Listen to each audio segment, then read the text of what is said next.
Pakistan opens crypto licensing.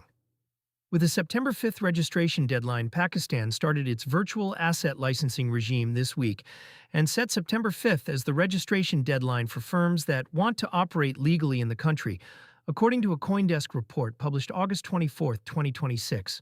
The move converts one of the world's largest informal crypto markets into a regulated one and puts exchanges, custodians, and payment firms on the clock.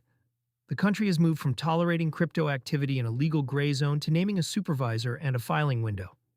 Providers that miss the deadline risk operating outside the new framework once enforcement begins. A large user base moves onshore.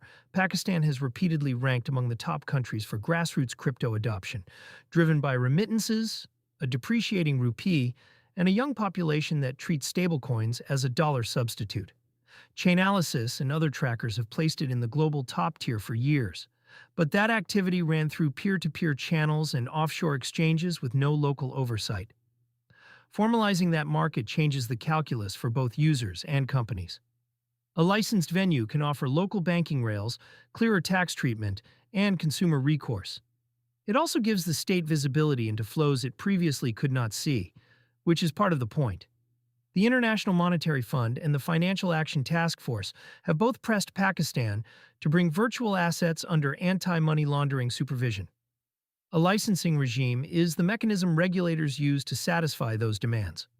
For Pakistan, the registration deadline is the first hard test of whether the framework has teeth or whether it becomes another announcement that firms wait out. The registration window and who it covers. The September 5th cutoff applies to virtual asset service providers, the broad category that includes exchanges, custodians, brokers, and firms that move or convert crypto on behalf of customers. Registration is the entry step. A full license typically follows a review of capital, custody arrangements, and compliance controls, so filing by the deadline is about getting into the queue rather than receiving immediate approval. Firms already serving Pakistani users from abroad face a decision. They can register and accept local supervision, or they can restrict access and cede the market to licensed competitors. The same pattern played out in other emerging markets that introduced licensing. Some global platforms applied, others geo-fenced users, and a few kept operating informally until enforcement forced the issue. A regional licensing race takes shape. Pakistan is not moving in isolation. The wider region has been building crypto rules at speed. Japan granted its first new crypto license in 4 years to Laser Digital. South Korea cleared BitGo Korea as its first foreign-owned VASP.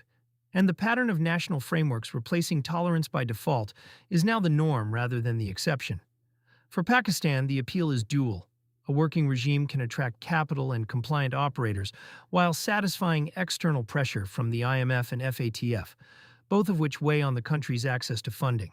The risk is that overly heavy requirements push activity back into the peer-to-peer channels the rules were meant to capture, which is the failure mode regulators in emerging markets watch most closely.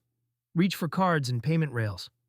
Licensing is upstream of everything a retail user touches. Once local exchanges and payment providers hold approvals, the door opens for compliant on- and off-ramps, and eventually for card programs that let residents spend crypto balances.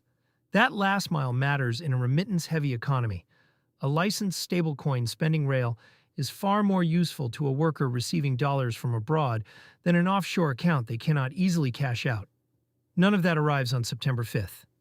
Registration is the first gate, licenses come later, and card issuance depends on banking partners willing to work with newly licensed firms. But the sequence has to start with a legal framework, and Pakistan just started it.